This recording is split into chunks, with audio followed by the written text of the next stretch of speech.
The Nice House on the Lake, issue 1, James Tynion the fourth, with Alvaro Martinez on the art. So this book is not really what I thought it was going to be. I don't think it was what anybody thought it was going to be. There's a moment towards the end of this book where you go, oh shit, that's what this book is. Yeah, because I think you see the cover, you read the fairly vague description, and you think, oh, okay, so all these friends are invited out to this house, and then creepy shit's going to start happening, and that's what you sort of go in thinking. I'm thinking Camp Crystal Lake, something. They're trapped in this big house, I think maybe there's some quiet horror going on in the lake. Maybe, yeah.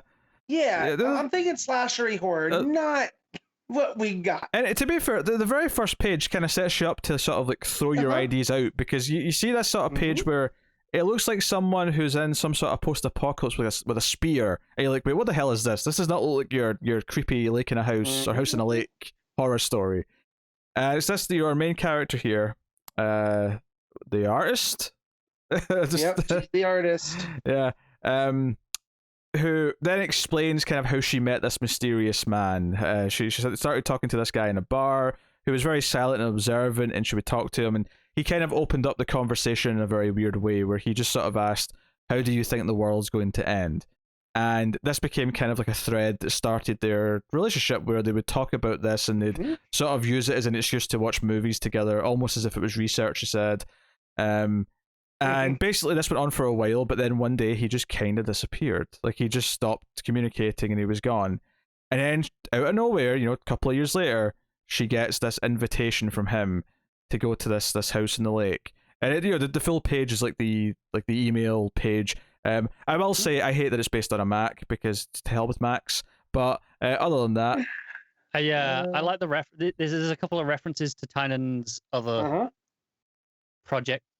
There's one on here, Tynion Studios. Yeah, which is that's like his company. Yeah, you can see the first little bit of the inbox on the left hand side for a bunch of other emails. So, but anyway, I do love Aunt Linda sending a funny video that she's not ever going to click on. Yes. Right. So yeah, I do like how they do play with the different, because there'll be another moment here where we essentially go to Twitter to get a live update. And I do like that. I like the mixed media. Very specifically, TweetDeck, actually. That 2-page layout, which is Twitter, but it's very specifically TweetDeck. Gotcha. I've never used TweetDeck, so I just thought it was. Them doing I thought it was Bueno and Tynion just doing this world's version. Nah, because TweetDeck is like the columns where you've got it sorted into different categories, and it gives you it's like that. And as much as this is set on a Mac, and me and Peter hate that, it's very clearly manual. It's got like the three colors, for the attachment pop up, and it's like, okay. Yes. So she goes to the house, right? So we get this weird tease. It's set kind of in like present day world, because she's wearing a mask. She's wearing a mask, and they do a temp check when she goes in with the temp guns. So there is a little bit of present day context. So we get a little blurb for her, even though we've been kind of already get a sense of who she is from the backstory. Which clearly she's telling this story from the future. She's telling this story in the past tense from much later. Yes. But this is day one. So this is day one. This is her name is Ryan. She's 26. She is referred to as the artist, and they all have their own little symbol. It's going to take me ages to remember it, because if there's any slight nitpick about this book, is that they've got to a point where I'm like, oh my god, stop introducing new characters. There's only so many I could take. Yeah. However, I do love that each of them has a descriptor, and that's how I'm going to remember them, because I'm not going to remember their names. Exactly. Like, I forgot her name is Ryan. She is the artist. Yeah. Well, I do appreciate that. I think the issues going forward, there's probably going to be like an issue that maybe focuses on just a couple of them, so we're going to remember them better as we go, because they get more focus. But and this is when we were being introduced to them with their little blurbs, and each of them were clearly defined. I was getting Cabin in the Wood vibes. That these are all tropey. One of the first things I noticed about these little blurbs, which obviously come from this, was it William, the character who's put them all here? Walter, there you go. Is that it keeps saying at the end of these, where he met them, but then also where and when they were chosen. And it's like, okay, so whatever he's doing with these people, he's been planning this for years and years. Like this is Some something. of them were chosen like 19 years ago or something like. Yeah. Well, so the second one is 18 years ago they were chosen. Yeah, and there's actually different clusters, like his high school cluster versus the New York cluster. There are different points of his life. Yeah, but there's a cluster like later in the book where it felt like a lot of them were chosen around the same time in Wisconsin, and it was kind of a mix of different characters. I'll be curious to look at them more specifically when we get there. But the second character we meet is the writer, who is trans. That's the writer, Nora, who's 34, and you'll notice that all the ones that he went to high school with are all 34, which makes sense because they're all in the same year at high school. But like one of them has a spouse who's 32, so they're a couple of years younger. Obviously, the artist is a bit younger because that's someone he met in a bar years later. But you get this wide variety, and but a lot. That's the thing, is that the artist knows the writer, but you get the impression that the artist doesn't actually know a lot of the others. A lot of the others come from his circle that he made in either high school or college for the most part. Yeah. So a lot of them know each other, but there's a point where they're like, "Oh, you're the artist. We were expecting someone else." And you get that here where it says first on the artist. First encountered 5 years ago at Beer Garden 33 in Greenpoint as a friend of the comedian's then girlfriend. And then you go to so it's like an intricate web of they all know each other through someone else. Yeah. Right? You know what this really reminds us, especially with the symbols. It really reminds me of what Gillen McKelvey did in Wicked and Divine, where you had all the gods and they had all their own symbols, and it was like, oh, they're all attached. I'm falling asleep. I'm already falling asleep. Don't give me a reason to read that book. I've stayed away, and if it's anything similar, I mean, obviously, I'll say more why when we get to the ending reveal. But this, as it went on, was making me feel less horror movie set in a cabin by the lake, and more very high concept Twilight Zone episode is where it really started to go. Each of these people are a piece of something. And what experiment is going on? Because why are you dropping a reporter in with an acupuncturist? What I will say is I really like how, you said that the writer it mentioned, but the artist it mentioned, comedian's then girlfriend. A couple of pages later, we meet the comedian, and it's like, okay, so here's this guy, and 32. They met at the consultant's birthday. Yeah, it chains on. There's a web, and then we meet the accountant, who's Molly, and she's best friends with the scientist who's introduced right beside her, who we're told actually dated the writer in high school, obviously before the transition. And there's like a little awkward moment afterwards where they notice each other and say, "Oh, hey," as if, there's history here, and there's a little bit of awkwardness because of that. So you get a little bit of that, and then we meet the reporter, Sam. That's Wynn, right? That's how you pronounce that. I always forget the weird spelling. And the acupuncturist, and these two seem to be in a relationship. These two guys. And the reporter is friends with the painter. And then they know the acupuncturist through the reporter. Yeah, it's such a web. And then the consultant, and there's a couple who have read text because the consultant has it because they're with the DNC, and then I think it was the best friend one, the scientist. She works at NASA, so they have links to some sort of important organization which are noted. This is when reading those, I was like, I got to this point and I went, they're being profiled for something here.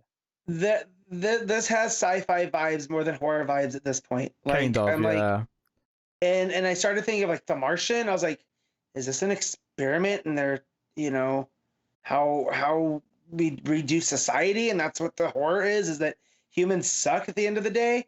And then, oh no, it gets horrific.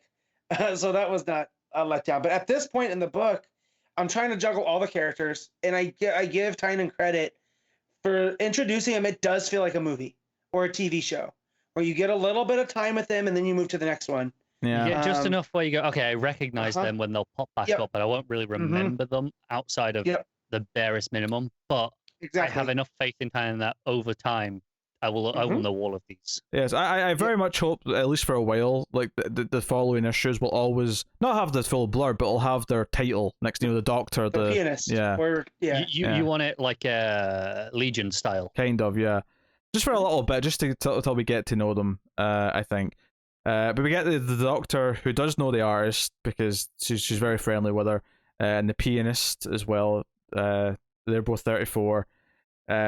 I think it was around this page. I'm like, oh my god, how many characters? Great to introduce stuff. There's only so many I can retain. So it said the painter. So unless we're missing someone, there's no. Wait, did the artist replace the painter? Well, he did mention in the email not like some people decided not to come, so it could be entirely. So these are not. So these are not hard and fast categories that he filled. Yeah. Right. So like, there had he gave everyone a designation. Yeah. Yeah. But only 12 out of showed up. Yeah, 15. Was it 15? Yeah, there was a few that didn't show up. And that's when, Walter, who doesn't have a blurb, he just has the name and just basic text. I love that it's so big in comparison to everything. It's just the name. It's just it's mysterious, right?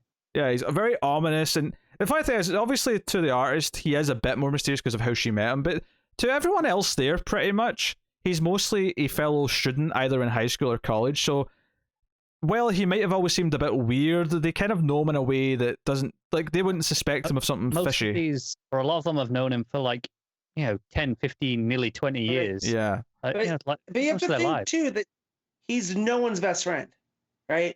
He's that person that kind of floats around. And you're like, oh, you know Walter? Yeah, I know him. Weird dude, right? Like, that's we all know those guys, right? Yeah. I have a friend that I consider, I wouldn't say close, but a good friend that's like that I definitely saw vibes of with Walter. Mm-hmm. Yeah.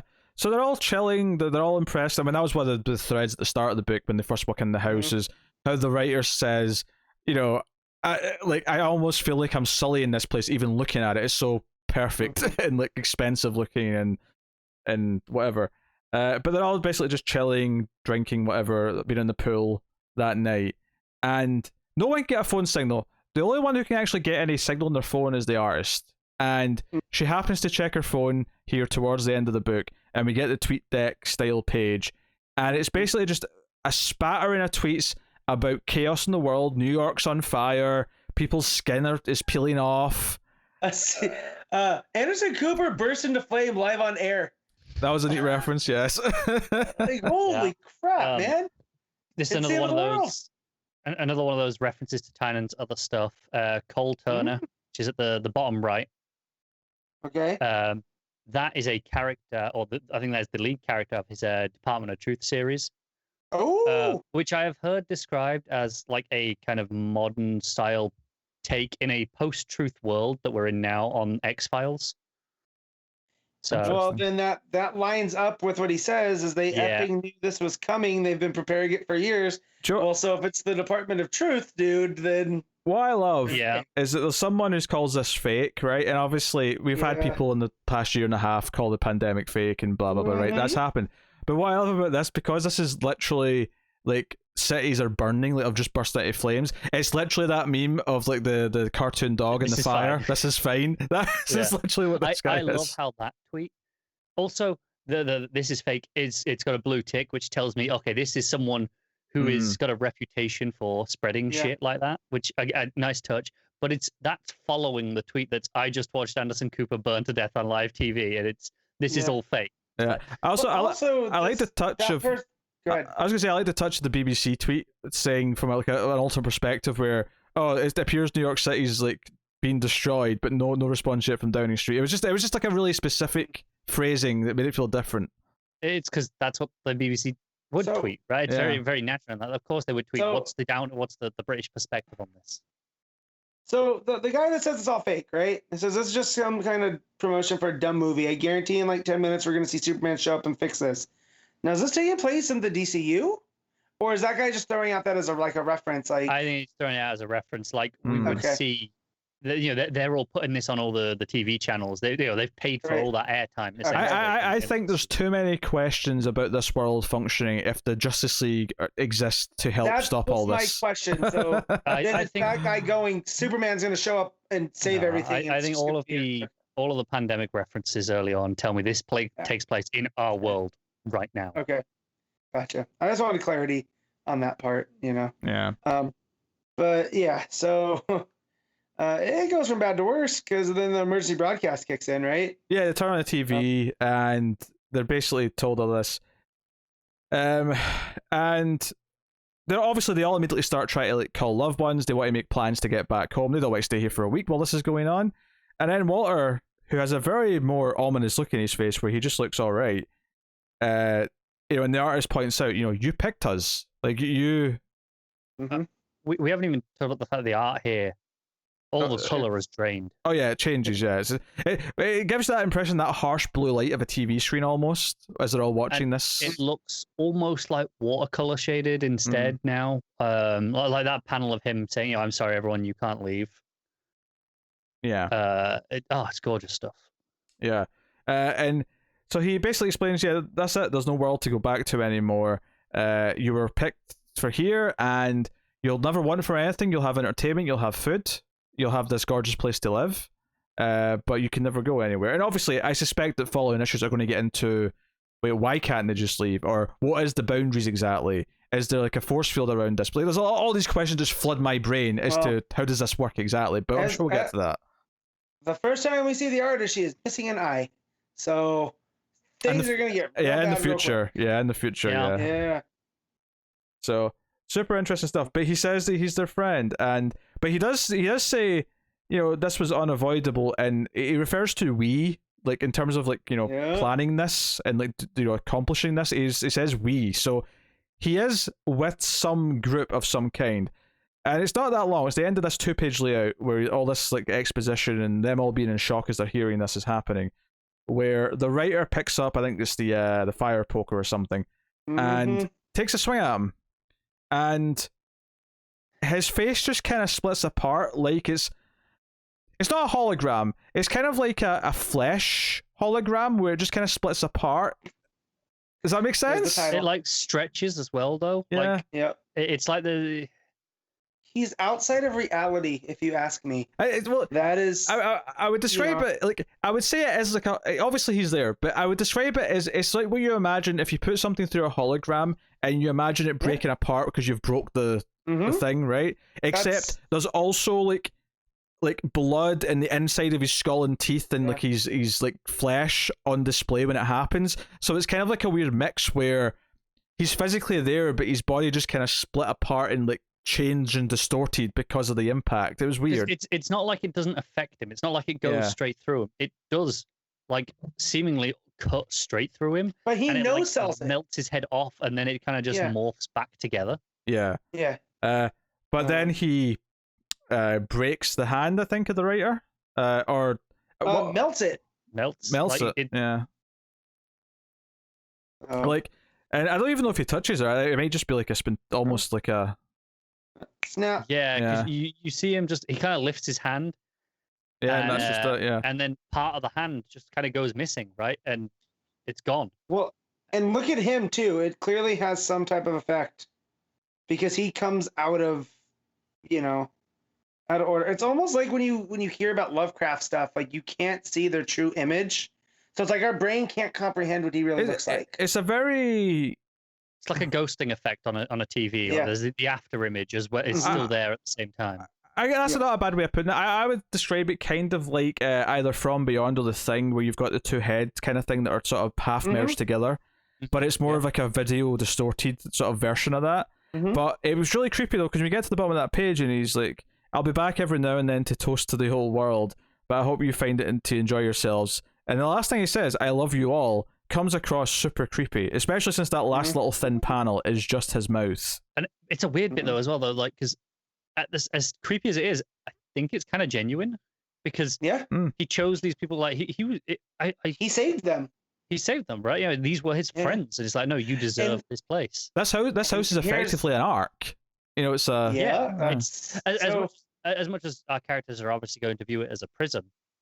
I don't think he intended it as a prison. I think he intended it as it is the ultimate survival. If you have to survive something, a house that looks like this, that has more than enough space, more than enough food, right? What's You know, that begs some questions as well. Like he says, you'll be able to live here for the rest of your lives, and you'll always have supply of food. It's like, okay, where's that supply coming from? And I suspect him and whoever he works with seemingly have the power to make things just combust, right? So do they have the power to just like make food appear or like bring in food from somewhere? I would say it's not, because it's less combust and melting. While I understand the descriptor, maybe it's not the best word, because it's more of he's shifting matter in the same way that he shifts his face. Sure. That's kind of what he does to a hand. So I wonder if he can just like manipulate matter into, okay, well, I can create food out of maybe whatever air, essentially. So here's my thing too. He's obviously with a group. How do we know this is the only house like this?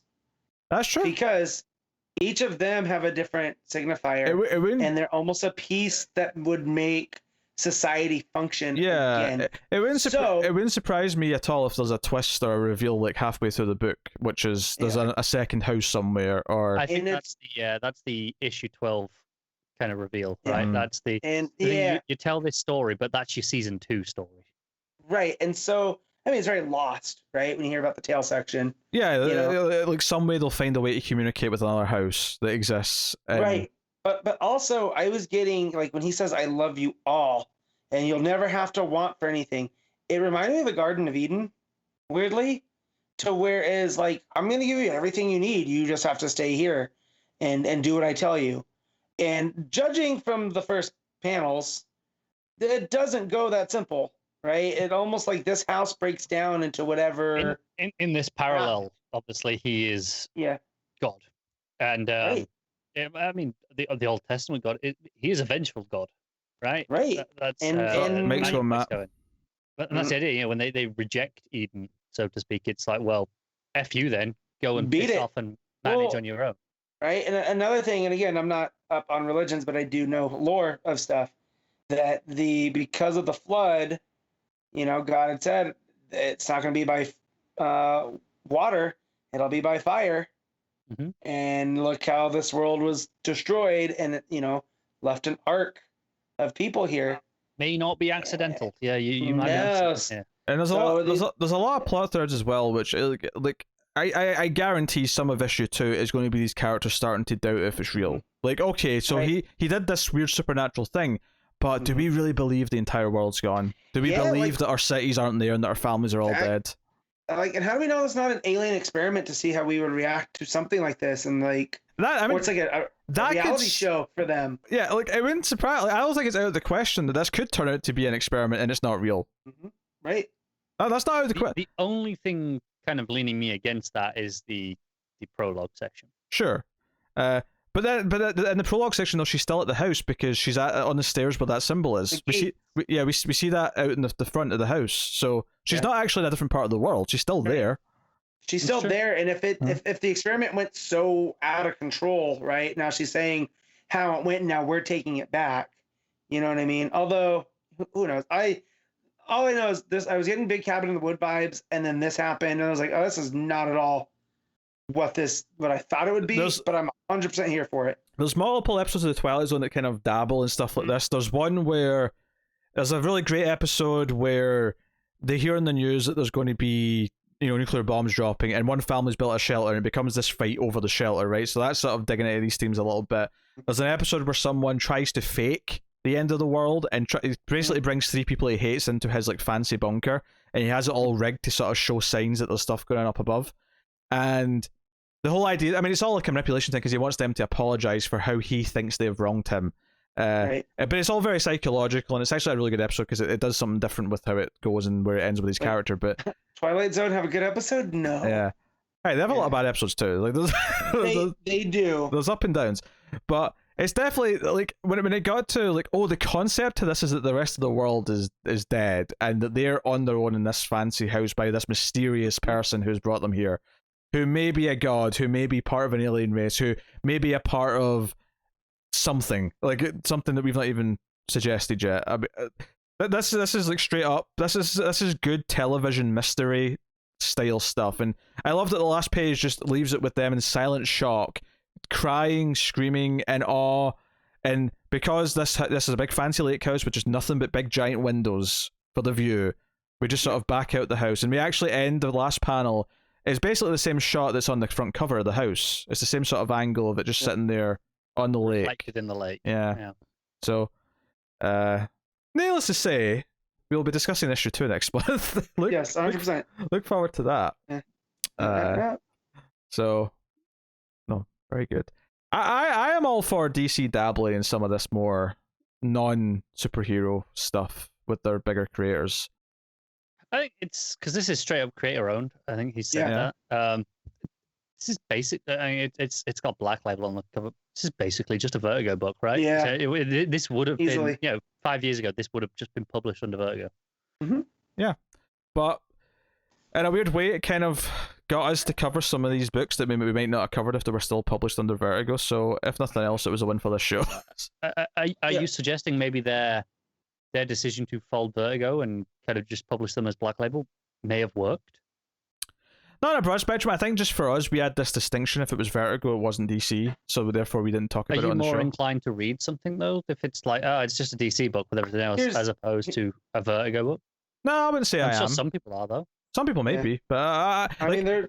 if same thing. If Vertigo still existed, if I saw a horror book with this title and it said James Tynion the Fourth, I'd try it because it's James Tynion the Fourth, not because. Exactly. Yeah. All right, ratings. Matt, what are you giving it? This is a 9. Connor? I'm going in with a 10. Ooh. Right out the gate.